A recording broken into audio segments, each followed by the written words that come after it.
बच्चे ने पहला सर नेज़े पे देखा तो बच्चा होश को बैठा, चुप रह गया, कुछ ना बोल सका, ना हाँ ना ना।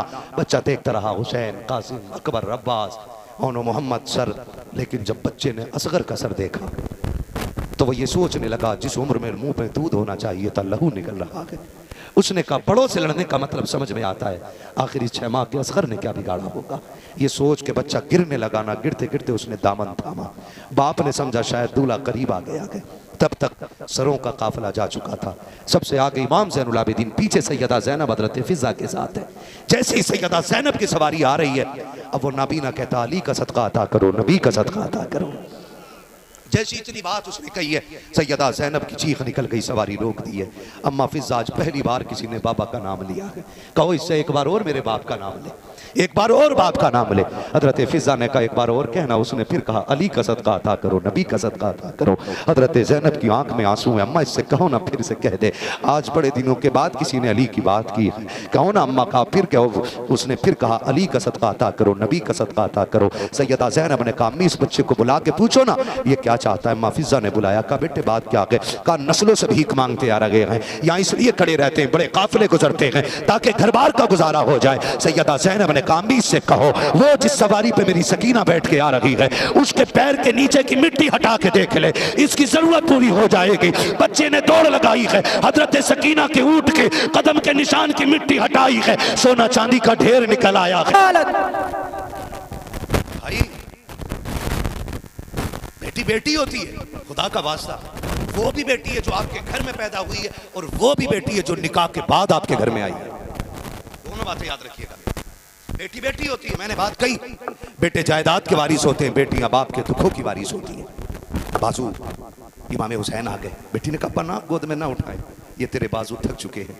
उठाते उठाते सकीना को उठा के और दुख ना बढ़ाएं। फिर बेटी का अगर मैं बड़ी होती तो ये तकलीफ भी न देती, मेरा कद छोटा है। का फिर का ऐसे झुक जाओ ना जैसे नमाजी रुकू करता है। आप सोचे तो सही, सामने सकीना इधर हुसैन है, मेरा इमाम हालत रुकू में आया है। परदेश जाने वालों, जब बेटियां राह रोक के कहती हैं ना अब्बा कब आओगे, तो कलेजा सीने के बाहर निकलना चाहता है। जब परदेश में और बेटी फोन करके कहे कब आना है, तो जी करता अल्लाह पर्दे दे उड़ के चले जाएं। घर से हम बेटियों को छोड़ के निकलते हैं, 1000 बहाने बना के निकलते, झूठ बोल के निकलते हैं कि आ जाएंगे। हम 1000 बेटियों को तसल्ली दे के निकलते हैं, तब दिल इतना धड़कता है मेरा हुसैन तो हमेशा के लिए जा रहा है, कभी नाने के लिए जा रहा है, बेटी से हमेशा के लिए जुदा हो रहा है। फिर कौन सा दर्द होगा जो मेरे हुसैन ने दिल में संभाल के रखा होगा, कौन सी तकलीफ होगी। बेटी ने कहा हालत रुकू में आ जाए। हजरत इमाम हालत रुकू में आए। सैयदा सकीना ने यूं बाजों का हार बनाया और हुसैन के गले में डाला। अजीब मोहब्बत होती है बेटी को अपने बाप से। और फिर बेटी ने बाप के गले में हाथ डाला ना, सुनो अगर जिगर है तो बर्दाश्त करके दिखाओ। बेटी क्या होती है और कितना सोचती है बेटी बाप के बारे में। खुदा की कसम खा के कहता हूँ, बेटियां ससुराल चली जाती हैं, 10 साल हो जाएं, तब भी वो रात को उठ के सजदों में अगर कुछ मांगती है ना तो बाप की जिंदगी की खैरात मांगा करती हैं। बाप चला जाए तो उसके लिए जन्नत मांगा करती हैं। भाई दरवाजों पे सलामत हो तो उनकी लंबी उम्र की भीख मांगा करती हैं बहनें। ये बेटियों का दिल होता है। हुसैन करबला जा रहा है, हालत रुकू में हुसैन आया है। बेटी ने यूं बाजुओं का हार बना के डाला है, जैसी हार डाला है अब बेटी ने हुसैन के माथे को चूमा है। हुसैन चुपचाप खड़े हैं, दाने रुखसार को चूमा है। हुसैन फिर भी चुपचाप खड़े हैं, बाएं रुखसार को बेटी चूम रही है। हुसैन फिर भी चुप हैं, लबों को चूमा सकीना ने, हुसैन फिर भी चुप रहे। बाप के गले को चूमा सकीना ने, हुसैन फिर भी चुप खड़े हैं। सीने को जब चूमा सकीना ने, अब हुसैन बर्दाश्त न कर सके, कहते बेटी इतना प्यार क्यों कर रही हो, इतने प्यार की वजह क्या है। अब बेटी की फिक्र देखें। हजरत सकीना ने कहा था अब्बा सुबह से देखती रही हूं, अकबर गए तुमने चूम के भेजा था, कासिम गए चूम के भेजा था, अब्बास को 2 बार चूमा था, उन्होंने मोहम्मद को चूमा था। अब मैं देख रही हूं मेरा बाबा जा रहा है, कोई चूमने वाला नहीं है, मेरा बाबा जा रहा है, कोई प्यार करने वाला नहीं है। कहा था हजरत सकीना ने अब्बा दिल थोड़ा ना करना, मैं जो ये प्यार कर रही हूं ये बिला वजह नहीं है। अब्बा सुनो, मैंने आपके माथे को जो चूमा है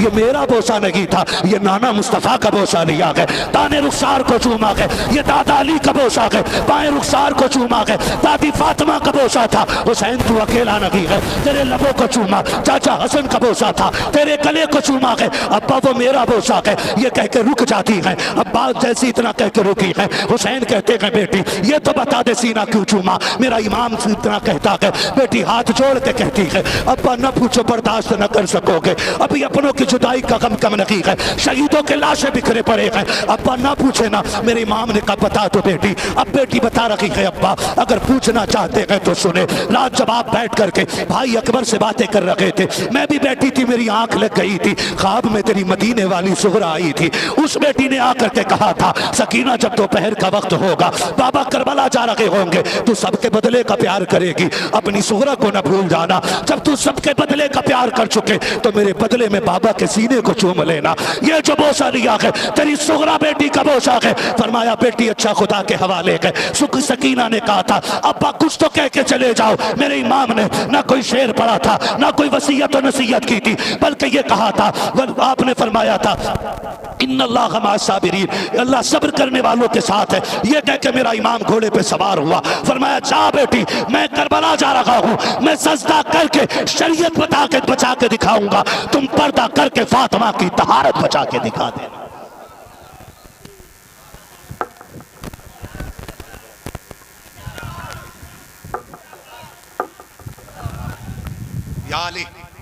या माशाअल्लाह बोले जरा सुभान अल्लाह। खैरियत है सारे लोग, नाराज तो नहीं है ना? बात लंबी हो गई है। मेरा हुसैन बैठा घोड़े पर सवार हुआ, एड़ लगाई, अब मुर्तजिज नजर पलक झपकते करबला में। बीच में क्या हुआ बात नहीं करनी। हुसैन आए, खुतबा दिया, लड़ो। उन्होंने कहा जी सीधी सी बात। हुसैन ने 55 बातें कही थी आखिरी खुतबे में। कितनी? 55 या 56 बातें कही थी। मैं सारी बातें कोड नहीं करता, चंद बातें बताऊं। इमाम ने सवारी रोक के कहा था लोगों मुझे पहचानो, मैं वो हूँ जो फातिमा की गोद में पलता रहा हूँ, मैं वो हूँ जो नाना के कंधों पे बैठा रहा हूँ, मुझे पहचानो। मैं वो हूँ जिनके लिए जिब्रील जन्नत से जोड़े लाते रहे। जो नहीं बोला मैं सोचता हूँ उसके आने का कोई फायदा नहीं है। अगली बात कहने लगा हूँ, वही बोले जिसका अकीदा पहाड़ के बराबर हो। हुसैन ने कहा ये रहा मेरा हाथ और वो रही जन्नत। फरमाया ये रहा मेरा हाथ वो रही जन्नत। जिसे जन्नत चाहिए हुसैन के हाथ में हाथ दे दे। आप अगर बोल देते कसम से बड़ी तबीयत खुश होती। वाह, मुझे कब्र में जाके भी दुख होगा कि आपने इतनी बड़ी बात पे सुभान अल्लाह नहीं कहा था।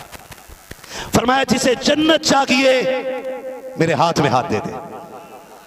एक यजीदी कुत्ते ने कहा हुसैन तकरीर बंद कर, ये जन्नत ये झूठ ना बोल।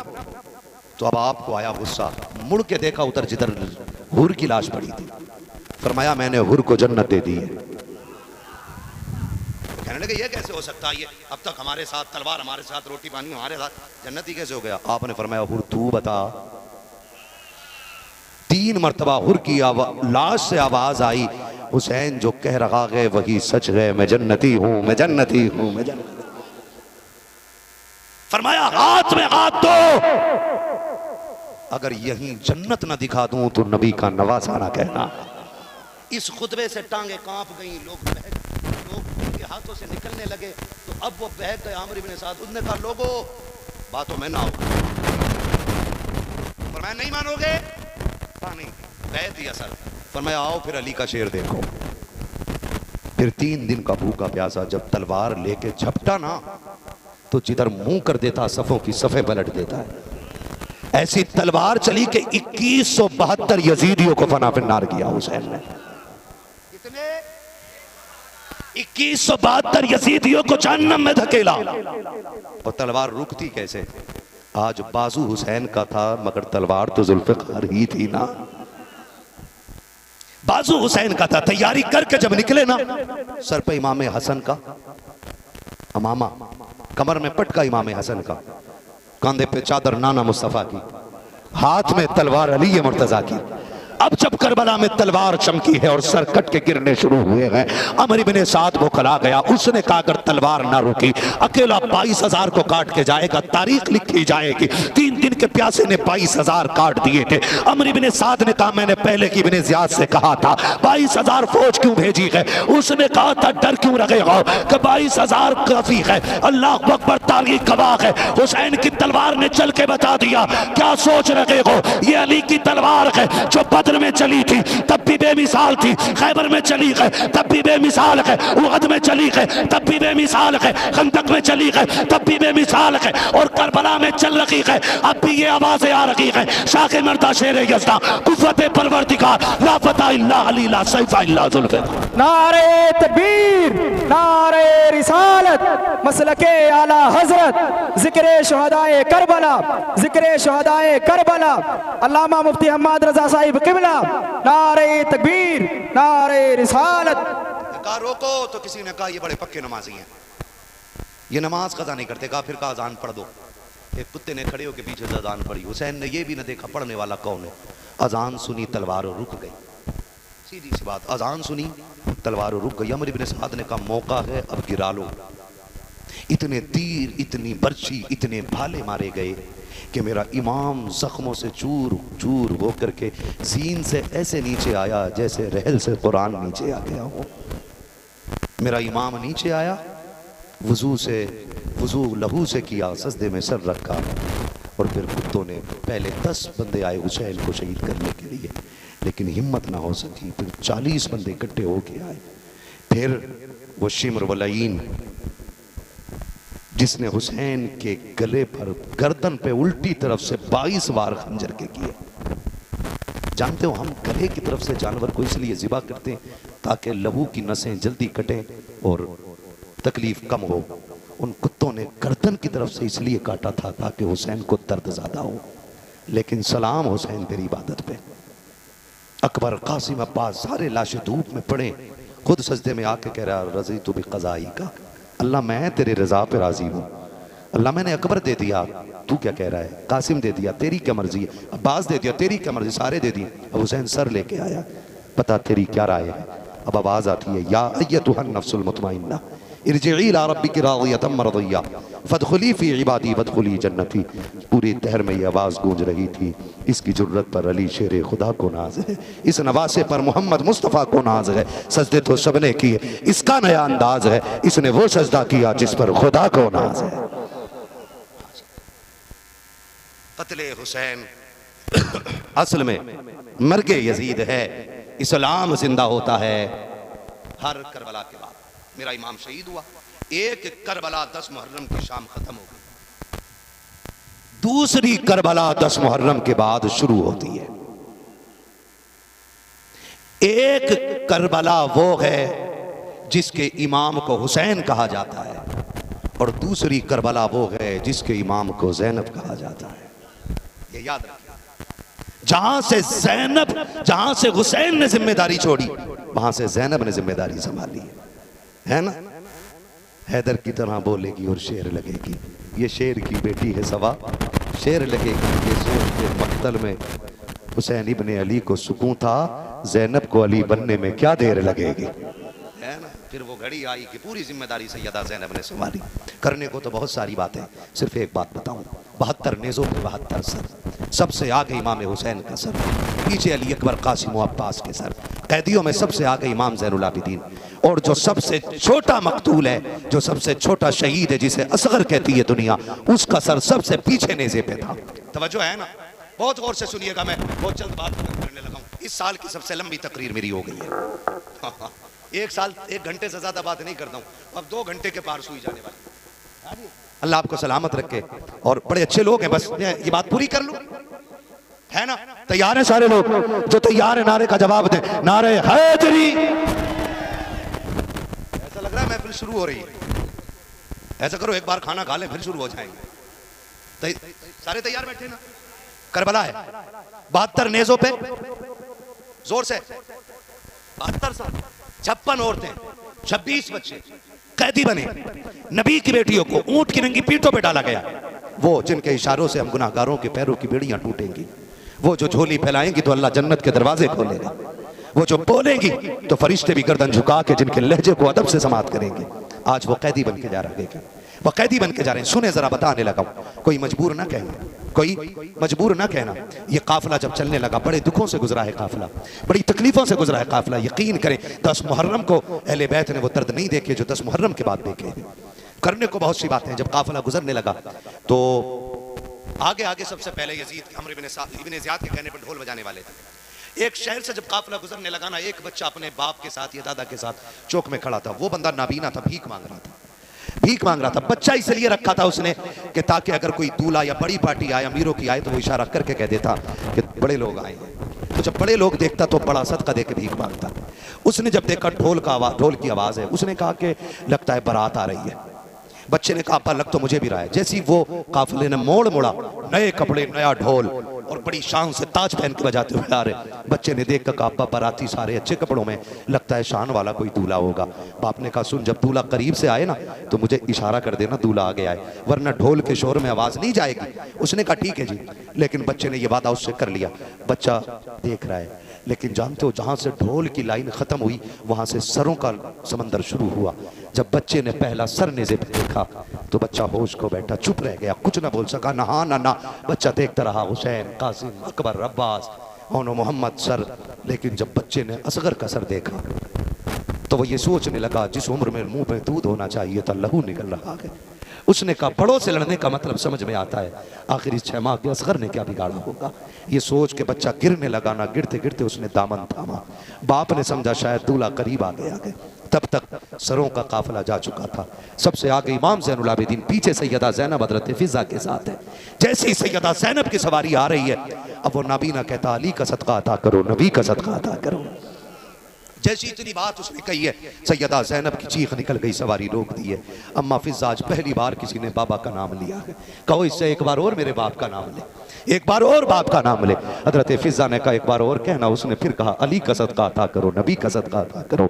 हजरत ज़ैनब की आंख में आंसू है। अम्मा इससे कहो ना, फिर से कह दे, आज बड़े दिनों के बाद किसी ने अली की बात की है, कहो ना अम्मा। कहा फिर कहो। उसने फिर कहा अली का सदका अता करो, नबी का सदका अता करो। सैयदा ज़ैनब ने कहा अम्मी इस बच्चे को बुला के पूछो ना ये क्या चाहता है। अम्मा फिज़ा ने बुलाया, कहा बेटे बात क्या है। कहा नस्लों से भीख मांगते आ रहे हैं, यहाँ इसलिए खड़े रहते हैं, बड़े काफिले गुजरते हैं ताकि घर बार का गुजारा हो जाए। सैयदा ज़ैनब ने कहा अम्मी से कहो वो जिस सवारी पे मेरी सकीना बैठ के आ रही है उसके पैर के नीचे की मिट्टी हटा के देख ले, इसकी जरूरत पूरी हो जाएगी। बच्चे ने दौड़ लगाई है, हजरत सकीना के ऊंट के कदम के निशान की मिट्टी हटाई है, सोना चांदी का ढेर निकल आया है। उसने कहा भीख मांगने की जरूरत नहीं है, आज सब कुछ मिल गया है। कहा क्या हुआ है। कहा ये जो परदेसी जा रहे हैं इन्होंने इस सोने का पता बताया है। उसने कहा मिट्टी डाल इस पे। कहा फिर। कहा भगा लेके चल जिसने इसका पता बताया है। कहा किस लिए। कहा तू नहीं जानता है ये जो सोना बता के गई है या तो नबी की बेटी गई है या अली की बेटी गुजर गई।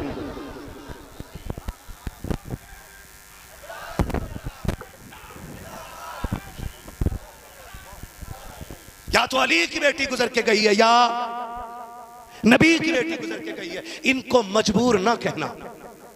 हाथ में मालूम है 90 किलो वजन था उस लोहे का जो इमाम सज्जाद के सर से लेकर पैरों तक डाला गया था।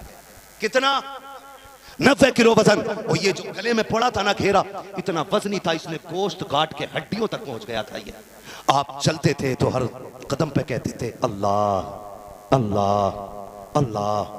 अरब में मशहूर था कि अगर कोई कैदी होता उसकी दुआ बड़ी जल्दी कबूल होती है। एक शख्स ने देखा इमाम सज्जाद को, उसने कहा कैदी भी है परदेसी भी है, दुआ कर देना। इमाम सज्जाद ने हाथ उठाए, अल्लाह कभी इसको किसी कलमा पढ़ने वाले का कैदी ना बनाना। वो चौंक गया, ये कौन सी दुआ है। आपने फरमाया मेरा दामन उठा के देख। आपने फरमाया इस सदी में ये सबसे बड़ी दुआ है। कहा मेरा दामन उठा। जब उसने दामन उठाया ना तो पूरे जिस्म पूरी कमर पे खून था, कोड़ों से खाल उतर चुकी थी।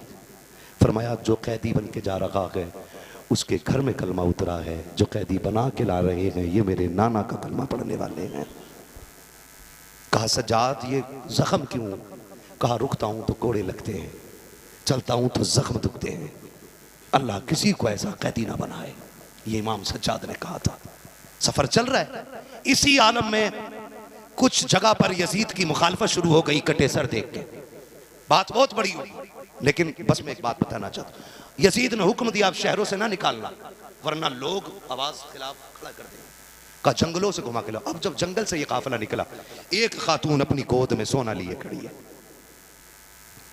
सबसे आगे शिमरे लईन जिसके नेज़े पे हुसैन का सर, खोली, ये सब आगे, अकबर कासिम के कातिल पीछे पीछे। उसने कहा काफिले वालों ठहरो, तुम में कोई तबीब है। कहा क्यों। कहा मेरा बेटे को किसी जहरीले जब जानवर ने काट लिया है उसका इलाज होना है। तो उसने ठट्टा मार के हंसी मार के इमाम ज़ैनुल आबिदीन की मजाक उड़ाते हुए कहा बीबी हम में तो कोई तबीब नहीं है, बल्कि ये जो जंजीरें पहने खड़ा है ना ये तबीब है। मजाक में कहा था। वो बूढ़ी थी, एक बेटा था, बचाना था उसे। वो आके कहने लगी ओ परदेसी तू तबीब है। आपने शिमर की तरफ मुस्कुरा के देखा, फरमाया अम्मा शुक्र है मैं भी तबीब, मेरा बाप भी तबीब, मेरा दादा भी तबीब, मेरा घराना ही तबीबों का है। अम्मा बता काम क्या है? उसने कहा एक बेटा है, 7 बेटियां हैं और उसको किसी जानवर ने काट लिया, मेहरबानी कर मुझे मेरे बेटे का इलाज कर दे। फरमाने लगे अम्मा आज इनसे इजाजत ले ले, हम इनके कैदी। उसने हंस के ना यूं चाबी उछा ली, कहा सुनो अगर हमारी मान लेते तो कैदी ना बनते। फरमाया कुत्ते रख अपनी चाबी अपने पास, हम अली के लाल हैं, तुझे क्या लगता है ये रोकेंगी? आपने ऐसे देखा तो हाथ घड़ी टूट के बह गई, पैरों की तरफ देखा बेड़ियां बह गई, हाथ लगाया तो टूट के गिर गया। फरमाने लगे हम तो रब की रजा में राजी हैं, वरना जिसे जो कह दे वही करने लग जाएगा, वही करने लग जाएगा। अब चले इमाम से जादू कितने थे कि पैर पूरा नहीं उठ पा रहा है, निशान फिसलते जा रहे थे। जैसी माँ का दरवाजा आया ना, एक पूरी जंगल में घर है, तो दरवाजे पे बेटी खड़ी, उसने कहा अम्मा जा वापस कर दे इसको। माने कहा क्यों? कहा जिस भाई को बचाना था वो इंतकाल कर गया। माँ कहती है मैं मेहरबान बीमार परदेसी तेरा शुक्रिया यहां तक आया जा। कहा अम्मा क्यों? कहा जो बचाना था वो मर गया। तो आपने फरमाया अम्मा कम से कम दरवाजे तक तो आने दे। उन्होंने हाथ माना था, थक गए तो सलाम पढ़ लिया जाए। अम्मा दरवाजे तक तो आने दे, दरवाजे तक तो आने दे। कहा बेटे पहले ही बड़े दुखों में गिरा है, क्या करेगा? कहा 2 मिनट तेरे दरवाजे पे मैं पैर रख लूं। कहा ठीक है फिर आजा। जैसी आए अजीब मंजर था, 2 बेटियां भाई के पैरों की तरफ बैठी हैं, 2 सरहाने की तरफ बैठी हैं, 2 दाएं बाएं बैठी हैं, साथ भी बेटी दरवाजे पे खड़ी थी। इमाम सज्जाद ने बेटियों को रोते देखा, खुद भी रो दिए। एक ने कहा तेरा क्या गया, क्यों रोया? फरमाया इस जवान को और तुम्हें देख के मुझे अकबर की सुगरा याद आ गई है।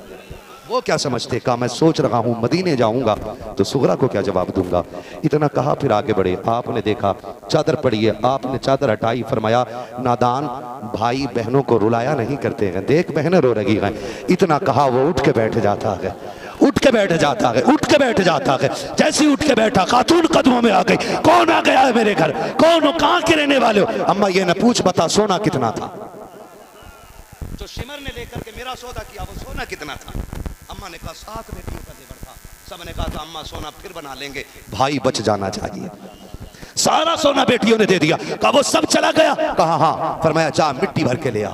बूढ़ी दामन में मिट्टी भर के लाई। सज्जाद ने हाथ लगाया, अम्मा खोल के देख, रब ने सारी मिट्टी को सोना बना दिया था, रब ने सारी मिट्टी को सोना बना दिया था। अब कहते अम्मा भी इजाजत हो तो मैं जाऊं। बूढ़ी कदमों में आ गई, मेहरबान तेरी मेहरबानी, तू मेरे घर तक आ गया है, लेकिन अगर खता की माफी हो तो एक सवाल कर लूं। कहा पूछो क्या बात है? वो जानती थी करीम लोग हैं, नाराज तो होते ही नहीं है। कहा बेटे ये बता दे सबसे आगे नेज़े पे सर किसका था? कहा वो मेरे बाप का सर था। उसके पीछे सर किसका था? कहा मेरे अकबर का सर था। वो छोटा सबसे छोटा सर किसका था? कहा मेरे असगर का सर था। कहा वो बड़ा सा सर किसका था? कहा गाजी अब्बास का सर था। कहा वो नूरानी सर किसके थे? कहा हमारी फूफी के बच्चों के सर थे। उसने कहा शहजादे मेरा एक जिंदा कर लिया है, अपने 72 क्यों जिंदा नहीं किए हैं? इमाम सज्जाद ने कहा था अम्मा मेरी मजबूरी बन गई है, वरना अपने 72 भी जिंदा करके दिखा देता। कहा बेटे कौन सी मजबूरी है? कहा ये जवाब यहाँ नहीं मिल सकता है। कहा फिर? कहा मेरे साथ चलिए जवाब मिल जाएगा। इमाम सज्जाद बूढ़ी के साथ वहां आए हैं, जहां नेज़ों पे सर रखे हुए हैं। जिस नेज़े पे इमाम का सर है उस नेज़े पे सर के पीछे आके इमाम सज्जाद खड़े होते हैं। आवाज दे के कहते हैं या अबती, ए मेरे अब्बा वो कुरान पढ़ के तो सुनाओ जो पूरे सफर सज्जाद को पढ़ के सुनाया है, जो पूरे सफर तुमने ज़ैनुल आबिदीन को पढ़ के सुनाया है। इतना सुना सरे हुसैन नेज़े पे घूम जाता है। सज्जाद की तरफ रुख किया मेरे इमाम ने। अब सूरह यासीन की तिलावत होती जा रही है। इमाम सज्जाद रोते जा रहे हैं। कहा अम्मा समझा कुछ? कहा मैंने तो कुछ नहीं समझा। कहा अम्मा सुन, जिंदा वो किए जाते हैं जो मर जाया करते हैं, जो पहले से जिंदा हो और नेज़ों पे कुरान पढ़ते हो वो जिंदा नहीं किए जाते हैं, बल्कि अल्लाह उनकी ठोकरों से मुर्दों को जिंदा कर देता। नारे तकबीर, नारे रिसालत, जिक्र शुहदाए करबला, हज़रत अल्लामा मुफ्ती अहमद रजा साहिब क़िबला, नारे तकबीर, नारे रिसालत। जब उनके गदा भर देते हैं शाहान ज़माना की झोली, मोहताज का जब ये आलम है मुख्तार का आलम। कहने वाह माशाअल्लाह, मुख्तार का आलम क्या होगा, मुख्तार का आलम क्या होगा। बड़े दुख करबला वालों ने झेले, बड़े दुख। सही बताऊं तो कलम में ताकत नहीं जो करबला मुकम्मल लिख दे, और कोई जबान ऐसी न बनी जो करबला को मुकम्मल बयान कर दे। बस इतना समझ लो, सैयदा ज़ैनब के हवाले काफिला, और सैयदा ज़ैनब इस काफिले को मदीने लेके आई है। मदीने आई, ये दर्द का आलम था कि अपने ही मदीने आके अपने भतीजे से कहती हैं सज्जाद ये सामने कौन सा शहर है। इमाम सज्जाद रोए, फरमाया फूफी भूल गई नाना का मदीना आ गया है। फरमाया सज्जाद फिर सलाम कर नाना को, काफिला लेके घर जा, मुझे नाना से बात करनी। अंदर आई, दर्द इतना था, सलाम किया और सलाम के बाद कुछ ना कह सकी, कुरान की तिलावत शुरू कर दी। पढ़ते पढ़ते जैसी आयत करीमा आई, अल्लज़ीना इज़ा असाबतहुम मुसीबा क़ालू इन्ना लिल्लाहि व इन्ना इलैहि राजिऊन। अम्मा फिज़ा ने कहा ज़ैनब बस कर दे, देख नबी की कब्र अनवर हिलने लग गई है, पूरा मदीना कांप रहा है। लोग कहते हैं ये कैसे हो सकता है, ज़ैनब लुट के आए, ज़ैनब सब कुछ लुटा के आए और फिर मदीने में हुजूर की कब्र कैसे हिल सकती है। मैं तो एक बात जानता हूँ, अगर जामी जैसा आशिक 4 मिसरे लेकर के मदीना आए, हुजूर कहते हैं अगर ये आ गया तो मुझे निकलना पड़ेगा। बता जो जामी के लिए इतनी मोहब्बत पेश करता हो, तो जिसने जिस ज़ैनब को गोद में लेके ज़बान की गुट्टी दी होगी, उसका दर्द मेरे नबी के सीने पे कैसे गुजरा होगा, कैसे मेरे नबी ने बर्दाश्त किया होगा। आपने नाना को सलाम किया, घर आ गई। कुल मिलाकर के बात यह है, बचा के कूफे से आबिद को लेके आई है, कमर पे बारे इमामत उठा के लाई है, अली की बेटी को झुककर सलाम कर, इस्लाम तेरी अमानतें घर तक बचा के लाई है। महबूब हमने आपको जो भी दिया है ना बेहिसाब अता फरमाया है। एक सज्जाद लौटा था मदीने से, आज पूरी दुनिया में सज्जाद की नस्ल मौजूद है, ज़ैनुल आबिदीन की नस्ल मौजूद है, कोने कोने में हुसैन के शहजादे मौजूद हैं और क़यामत तक अली के लालों का सिलसिला जारी रहेगा। यही तो बात है ना, जो काटने आए थे वो मिट गए हैं, जो कट गए थे वो आज भी बाकी हैं। जो करबला जाते हैं वो देखते हैं कि नहर फुरात अब भी है, करबला की ज़मीन अब भी है, जहाँ 22,000 के खेमे थे वो ज़मीन अब भी है, जहाँ 72 सर कट के गिरे थे वो ज़मीन अब भी है। लेकिन हवाएं बता रही हैं आज भी करबला में झंडे हुसैन के लहरा रहे हैं। ताला हम सबको करबला वालों की खैरात अता फरमाए, हम सबको सैयदा के दर के सदक़े अता फरमाए, वजूह में माफ़ फरमाए रब कायनात। ज़िंदगी में दिया साथ